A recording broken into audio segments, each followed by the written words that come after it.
je suis tech évangéliste, donc ne vous inquiétez pas, je vais pas parler de religion ni rien. C'est un job qui peut faire peur. Quand moi j'ai postulé pour technologie évangéliste, je ne connaissais rien du tout de technologie évangéliste. Pour faire simple, simplement je fais de la veille technologie sur tout ce qui est intelligence artificielle et réalité immersive, AR, VR. Et mon but, ça va être donc de promouvoir, quand je parle de promouvoir, c'est surtout montrer l'efficacité de ces technologies pour les entreprises et à quel point ça peut être utile et rentable pour utiliser ces technologies. Ce qui est chouette, c'est qu'au MIC, on n'a rien à vendre. Donc, je peux montrer technologie Google, Microsoft. Le plus important, c'est que ce soit efficace et que ça apporte vraiment une plus-value. Je ne suis pas sponsorisé par quelqu'un ou autre. Donc, c'est vraiment ça mon métier, c'est de mettre en avant les technologies qui sont importantes pour les entreprises. Donc voilà, c'était un petit peu pour faire la présentation du MIC. Mais si vous êtes venu ici, c'est pour savoir comment intégrer de la 3D dans le web et donc dans tous nos devices. Parce que qui dit web dit pas besoin d'installer une application, pas besoin de mettre une application style Pokémon Go où là on doit télécharger une application. Là, tout est disponible directement via le web. Il y a des choses qui sont bien avec ça, il y a des choses qui sont moins bien. Je vais essayer de pas mal vous parler des choses qui sont cool avec ça. Et je vais vous montrer deux, trois exemples. Comme j'en parlais avant, la 3D dans le web, ça met toujours ce petit côté waouh. Et souvent, on se demande, donc ici, deux, trois exemples, je vais revenir sur les sites web par la suite, mais c'est deux, trois exemples qui montrent que votre site web va être beaucoup plus impressionnant pour ceux qui ne connaissent pas vraiment l'informatique ou qui ne savent pas comment s'y faire, comment s'y prendre. Et vous allez voir qu'en 5-6 lignes de code, vous pouvez avoir un résultat comme ça. Alors, ces pages-là n'ont pas été créées en 5-6 lignes de code, mais vous pouvez commencer à avoir des résultats vraiment chouettes en 5-6 lignes de code. Et quand je vous parle de ça, c'est parce que j'ai réalisé moi-même un projet ici au MIC que vous aurez la chance de voir à la fin et que vous allez pouvoir tester avec n'importe quel objet 3D. Je vais passer un petit peu sur les sites parce que comme ça vous les voyez un petit peu bouger. Donc ici c'est un site 3D, donc vous voyez la planète qui bouge. J'en ai pris des beaux, j'en ai pris des utiles. Hop, on voit pas mon écran. C'est pas grave, je vais vite switcher comme ça. Hop, hop, j'arrive. Donc ici, j'ai mis à la fois des sites beaux et à chaque fois des sites utiles. Donc c'est très chouette d'avoir quelque chose de beau sur son site, mais parfois il faut que ce soit aussi euh, utile. Donc ici, j'ai repris des sites que vous ne connaissez pas forcément. Vous voyez déjà un petit peu les technologies qu'on va utiliser ici en haut à gauche, mais regardez pas encore. Des sites aussi hyper connus comme Renault qui montrent comment afficher son modèle 3D. Et donc tous ces sites web ont une chose en commun, c'est qu'il y a de la 3D derrière et elles utilisent les mêmes technologies qui sont derrière. Donc c'est des technologies qui sont vraiment abordables. Donc oui, le site est bien effectué, il est vraiment beau, mais on se base sur un modèle 3D pour effectuer toute l'expérience qui est à côté. Et il y a à chaque fois des petites subtilités comme tout ce qui est lumière ou autre que je vais ici toucher. Mais vous voyez que c'est pas que des petits sites pour faire beau, c'est pas juste son petit site vitrine qu'on va mettre de la 3D, mais c'est aussi utilisé par pas mal de personnes. Donc ici dans le cas des voitures, j'ai vu qu'en F1 Red Bull l'utilisait également. Si vous allez sur le site d'Apple iPhone, mais aussi également leur modèle objet 3D, alors ça apporte une plus-value. C'est mieux que des photos. Alors c'est pas la netteté d'une photo, mais on peut justement voir à peu près tous les angles de l'objet et c'est vraiment ça la plus-value que ça peut apporter à votre site. Donc je vais retourner un peu sur mes slides. Hop. Donc ici, ce que je vais vous expliquer, c'est parce que j'ai pas le temps de coder. Vous allez voir qu'il n'y a pas beaucoup de lignes de code, donc je vais pas prendre les lignes de code, mais je vais surtout faire un guide ultime de comment s'y prendre si vous voulez remettre en place ce site web. J'ai que 20 minutes, donc on va être rapide. Vous allez voir que c'est vraiment simple et quels sont les petits détails qu'il faut faire attention et quelles sont les étapes où je me suis pas un peu perdu, mais où je me suis peut-être un peu cassé les dents dessus avant de savoir comment faire. Donc je vais vous donner les étapes pour justement sauter et pas perdre de temps là-dessus. Donc le plus important, c'est de trouver son beau modèle 3D. Alors c'est chouette si on veut mettre un modèle 3D, mais on n'est pas toujours avec un 3D designer, on n'a pas toujours un modèle 3D. Donc souvent ceux qui sont dans le bâtiment, les architectes, ont déjà ce genre de modèle. Mais si vous voulez implémenter ce genre de modèle et que vous n'avez pas simplement de modèle 3D, vous pouvez vous dire, ok c'est chouette, je veux faire un site web, mais j'ai pas de modèle 3D. Je vais vous passer deux sites qui sont hyper géniaux pour ça. C'est Sketchfab. Hop, hop, je passe ici. Sketchfab qui est gratuit, il y a des modèles qui sont payants, l'inscription est gratuite, vous pouvez déposer vos propres modèles aussi si vous travaillez dans ces modèles-là, ou vous pouvez les récupérer. Je vais vous montrer un petit peu après comment les récupérer. Donc il y a Sketchfab et TurboSquid, il en existe d'autres, mais honnêtement c'est les plus faciles si vous commencez pour débuter. Il y en a des payants, des bons et des moins bons, mais vous allez retrouver principalement là-dessus. Et il y a vraiment des 3D artistes qui travaillent sur ces plateformes-là, donc vraiment n'hésitez pas à y aller, c'est hyper intéressant. Et pour vous être honnête, moi j'ai travaillé que avec ces deux sites web-là. Je vais vous montrer principalement à quoi ça ressemble. Est-ce que je l'ai encore ici dans mes Sketchfab, hop, ici. Et donc on se retrouve avec tout plein de modèles comme ça. Alors c'est chouette, vous allez me dire quel modèle je choisis. Bah déjà, le modèle que vous souhaitez. Ah, autant pour moi. Hop, je vais faire une duplication. Donc on se retrouve sur un site comme ça avec tout plein de modèles. Alors vous pouvez faire des recherches si vous cherchez par exemple une maison, si vous cherchez une voiture. Moi je vais rester sur les modèles les plus classiques, mais il y a tout plein de choses à faire. Alors c'est chouette, on va revenir un petit peu dans les slides suivants, mais je vais rester ici. C'est quel type de fichier je télécharge, parce que vous allez voir, par exemple si je télécharge ce fichier-ci, je vais me retrouver avec tout plein de modèles 3D à télécharger et lequel je choisis dans cela. Alors il y a différents types de modèles 3D, ça dépend ce que vous allez faire avec. Moi ce que je vous recommande c'est le GLB et le GLTF. Alors la différence entre les deux c'est que le GLB est vraiment autonome, le GLTF il y a plus de paquets qui est avec, mais principalement les deux là sont hyper bien pour le web. USDZ c'est simplement, USDZ c'est un format Apple qui dit que à Apple, donc si vous voulez faire que du Apple, restez là-dedans. Nous, vous allez voir que juste avec ces deux modèles-là et les technologies qu'on va utiliser, on pourra aller aussi faire du web sur du Safari pour Apple. Donc, c'est principalement ces deux modèles-là, donc GLB et GLTF, que vous devez utiliser et télécharger lorsque vous allez devoir travailler avec.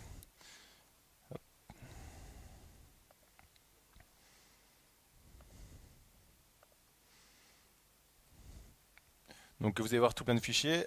Souvent, je pense que les architectes travaillent en SKP, donc n'hésitez pas à convertir s'il faut en GLTF et GLB pour avoir une meilleure résolution et beaucoup plus simple. Alors pourquoi c'est meilleur? Vous me faites confiance. Simplement, c'est beaucoup plus léger, c'est beaucoup plus mobile. Tout ce qui est lumière haute sont beaucoup plus léger techniquement pour le web. Et quand on souhaite avoir du web, quand on souhaite charger une page web, on ne souhaite pas avoir un gros fichier qui nous fasse charger pendant 5-10 minutes. Vraiment, on ne désire pas ça. Alors, il y a d'autres possibilités si vous voulez faire charger des gros fichiers sur Internet. Il y a tout ce qui est remote rendering, où là, on vient chercher la puissance de calcul directement sur sur autre chose. Ici, on va rester sur des fichiers assez légers. Donc, quand vous téléchargez vos fichiers, ne téléchargez pas des fichiers de 5 Go ou autres. Restez sur des fichiers très légers. Et c'est un des autres conseils que je vais vous donner. C'est vraiment vérifier son modèle 3D. Donc quand je vous parle de vérifier son modèle 3D, il y a plein de choses qui interviennent pour simplifier votre démarche par la suite lors de la création de la scène. Il y a tout ce qui est simplement, quand vous téléchargez le fichier, inspectez-le dans une visionneuse pour voir s'il ressemble à la photo du site. Ça peut paraître bête, mais c'est toujours intéressant. Regardez les textures aussi, parce que parfois ils vous donnent des packs de textures qui ne sont pas forcément mis avec. Donc c'est quelque chose à faire attention. Travailler en low poly, c'est vraiment le plus important. Low poly, ça vous permet d'avoir un résultat assez convenable sans demander une grande charge de travail. Ne demandez pas du 4K, du réalisme. Vous pouvez avoir des choses déjà très bien faites en low poly. Et le centre de l'objet, hyper intéressant parce que ça peut permettre, quand vous allez devoir travailler sur des animations, des rotations, si le centre de l'objet il est là ou là, ça va être très différent lorsque vous allez faire des orientations. L'objet va peut-être tourner comme ça au lieu de tourner au centre. Donc c'est vraiment quelque chose qu'il faut s'arrêter dessus et savoir si c'est bien fait. Alors, si vous n'avez pas les qualités pour modifier, vous pouvez aller sur du Blender Road pour remodifier le centre. Mais personnellement, je n'avais pas ces qualités-là, j'ai dû un petit peu faire avec. Donc regardez vraiment le centre de l'objet, si vous voulez faciliter la chose, c'est peut-être un des points les plus importants lorsque vous allez travailler par la suite. Hop. Le plus important maintenant, qu'on a notre modèle, qu'on a bien vérifié, c'est afficher son modèle. Alors, afficher son modèle, ce qui est intéressant, c'est qu'ici, durant ce petit tool, c'est que moi je vous ai dit qu'on allait avoir pas mal d'expériences différentes suivant un device. Donc ici c'est un peu le spectre de la réalité, donc il y a l'environnement réel et l'environnement virtuel. Et vous allez voir que juste avec le web, on va pouvoir toucher à de la R, de la VR, donc on aura vraiment tout ce qui est disponible, que ce soit à travers un casque, que ce soit à travers notre téléphone ou à travers le web. On aura les trois expériences avec simplement le même bout de code, donc ça c'est vraiment hyper chouette. Donc ici c'est le spectre de la réalité, comme c'est expliqué. Hop. Je vais vous faire un petit peu de théorie sur ce que j'ai utilisé pour mettre en place ce projet. Donc il y a OpenGL, WebGL et WebXR. Ça c'est les technologies que j'ai utilisées. La autre chose qu'on appelle Meta et DirectX. Alors c'est quoi OpenGL? C'est simplement une API qui va nous permettre de toucher à de la 2D, de la 3D. C'est une API qui va nous permettre justement de s'amuser avec ça, que ce soit autant pour le web, autant pour les applications. Et donc c'est celle-là qui est la plus connue. La Metal et DirectX, mais eux qui sont plus utilisés pour tout ce qui est plateforme iOS, macOS pour Metal et DirectX pour tout ce qui est jeu Xbox ou Windows. Mais nous on va s'intéresser à OpenGL et plus précisément WebGL qui est une dérive de OpenGL qui va se baser aussi sur tout ce qui est OpenGL pour travailler principalement dans le web. Donc tout ce qui est à la fois 3D et 2D, ça va se focus dessus. Donc c'est vraiment une sous-partie de OpenGL.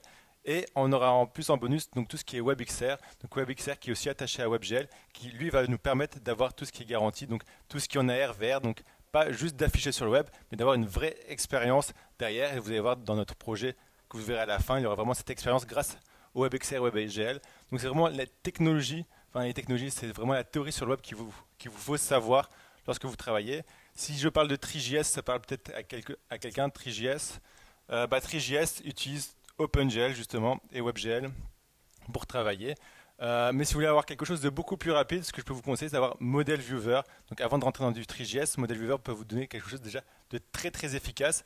Et quand je vous parlais que vous allez pouvoir travailler à la fois sur téléphone, à la fois sur Android et sur Apple, Model Viewer va vous le permettre. Donc c'est une technologie Google. Et le code est assez simple. Hop, je vais aller dessus.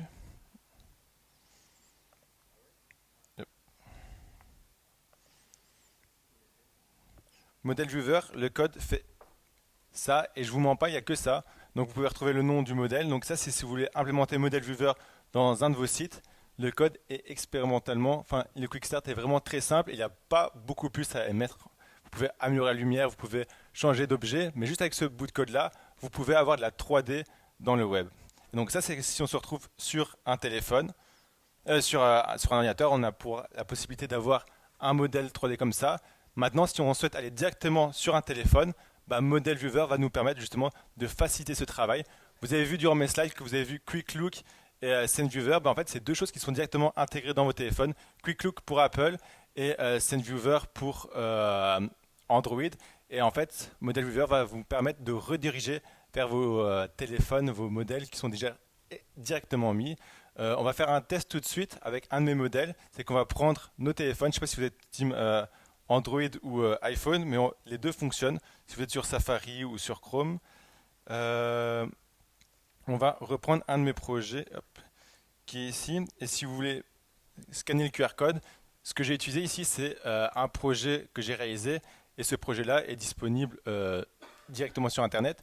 Et vous allez voir, je ne sais pas si ça semble OK pour vous, normalement un modèle de maison apparaître. Il y a un petit carré qui doit apparaître juste en dessous du modèle et vous allez pouvoir le voir en AR et en VR. Selon vos téléphones, soit Apple, ça va être sur Quick Look, soit sur Model Viewer. Est-ce que ça va pour tout le monde? Est-ce que vous arrivez à voir le petit cube? Ok, parfait. Ça montre que simplement avec ce bout de code-là, j'arrive déjà à avoir une expérience qui est complètement différente d'un site web. On arrive à vraiment avoir une expérience purement téléphone. Et ça peut être intéressant pour pas mal de choses. Je pense notamment à IKEA, lorsqu'ils souhaitent mettre, enfin, c'est déjà utilisé par IKEA, lorsqu'ils souhaitent mettre, implémenter une garde-robe, un meuble. Chez soi, on ne sait pas forcément à quoi ça ressemble. Donc, oui, on a tout ce qui est modèle 3D sur Internet. Mais à quoi ça peut ressembler directement dans notre intérieur? Simplement avec un téléphone, on va pouvoir voir à quoi ressemble ce modèle à l'intérieur. Et c'est vraiment une étape supérieure qui donne une expérience. Et tout simplement, avec le même bout de code, vous allez pouvoir avoir cet objet à la fois sur le web et sur téléphone.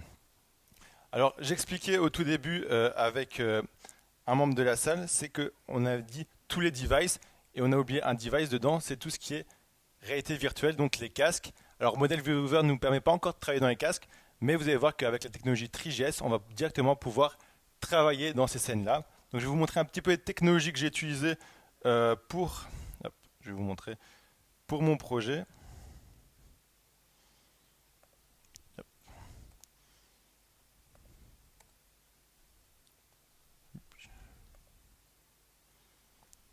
Donc ça, c'est les technologies que j'ai utilisées. Alors ça, c'est des alternatives. Il y a Babylon.js, une des plus connues comme alternative. Il y en a tout plein d'autres. Mais moi, je me suis focus sur du TreeJS.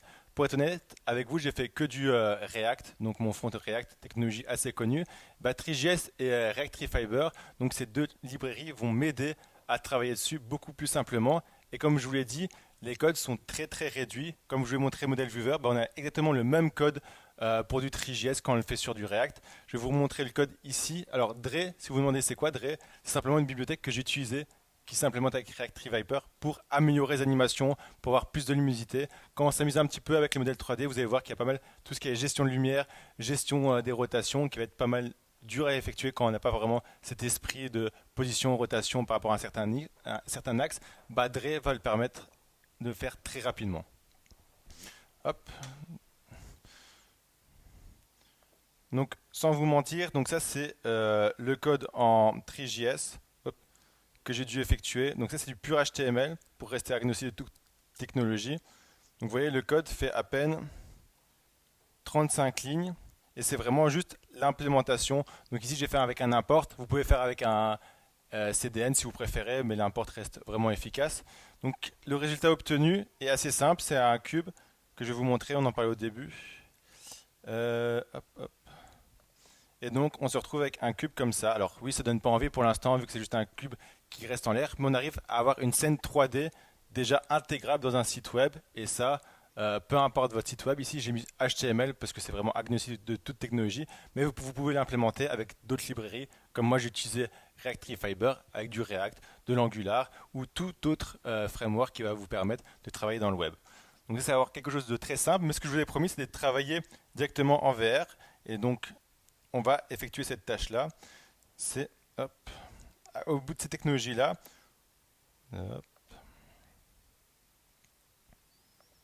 on va pouvoir travailler avec de la VR. En fait, Three.js vous permet de travailler directement dans les casques, que ce soit casque, téléphone ou autre, mais avec un peu plus de travail. En fait, vous allez devoir séparer vos scènes quand vous utilisez une scène. Donc ça, c'est rendu.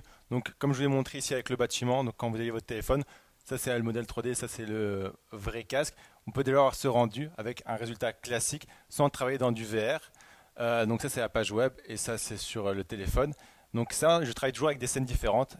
Hyper important, c'est que vous ne devez pas avoir la même scène qui soit en AR, en VR ou en XR parce que simplement c'est très différent. Donc si vous posez la lumière autant sur le web que sur l'AR dans la même scène, bah, vous allez avoir des incohérences, vous allez devoir travailler de manière un peu double mais à la fois différente. Donc à ne jamais reproduire. À chaque fois, utiliser des scènes différentes, donc utiliser des composantes différentes quand vous travaillez en React avec une scène AR, une scène VR et une scène web. Et appelez-les selon le device que vous êtes dessus. Donc il y a tout plein de sortes, tout plein de façons de reconnaître sur quel device on est, que ce soit sur téléphone, également sur casque. On peut détecter quand on est sur casque.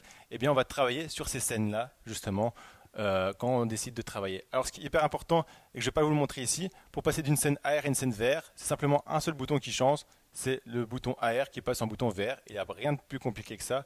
Et donc je vais vous montrer à quoi correspond un résultat lorsqu'on travaille avec un modèle. Donc ça, c'est le modèle que vous avez sur votre téléphone.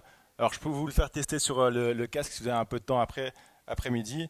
Mais globalement, on arrive à un résultat comme ça. Et comme je vous l'ai dit, ça, c'est uniquement sur un site web. J'ai juste pris mon casque Meta qu'on en a ici au MIC. Et vous pouvez vous balader donc, sur ce genre d'interface. Et comme vous le voyez, l'interface est un petit peu différente par rapport au web ou par rapport à l'AR. Mais on arrive à avoir un résultat avec un bâtiment en 3D où on peut se balader autour, qui est hyper efficace et hyper utile pour tout ce qui est architecte. Donc c'est pour ça que j'ai mis un bâtiment où on peut se balader autour d'une maquette quand on souhaite discuter, autour d'une session, qui va être encore une expérience différente du téléphone, là où on souhaitait simplement afficher dans notre intérieur. Ici, on va pouvoir discuter autour d'une maquette, on va pouvoir l'agrandir, la diminuer. Donc il y a pas mal de choses et d'expériences qu'on fait autour, et ça, tout avec le même code. Alors oui, on a 3 scènes différentes, mais ça reste également le même code et on pourra tout faire dessus. Donc voilà, comme je vous l'ai promis, on a 3 scènes différentes et on a 3 expériences différentes, tout avec le même bout de code. Alors si vous ne croyez pas et que ces vidéos vous pensez que c'est truqué, bah, tout est disponible directement sur notre GitHub. Donc si j'ai le GitHub et la démo, donc la démonstration que vous avez déjà pu avoir accès, ce qui est important à la démonstration, c'est que si vous voulez tester un projet avec vos fichiers à vous, vous pouvez directement le tester. Donc ici, je vous ai mis un bâtiment parce qu'on n'a pas forcément un fichier 3D sur soi. Mais si vous voulez le tester avec des fichiers que vous avez téléchargés sur Sketchfab, bah, vous pouvez le tester directement sur notre projet. Si vous êtes intéressé par le code, comment on a développé autre, bah, il y a le GitHub qui est juste à côté. Et si vous avez besoin d'autres retours d'expérience, donc qu'est-ce qui est en défaut sur le projet, qu'est-ce qui est amélioré ou quels sont les indices pour avoir par exemple un bon modèle 3D qui contacter ou autre, n'hésitez pas à me poser des questions. Je reste ici toute la journée vu que je travaille au MIC et nous sommes dans les bureaux du MIC, donc ça va être facile à me retrouver.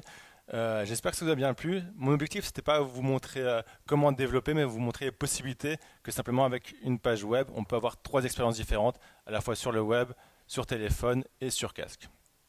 Donc voilà, j'arrive à la fin. Si vous avez des questions, je suis preneur et je réponds à tout type de questions. Merci beaucoup.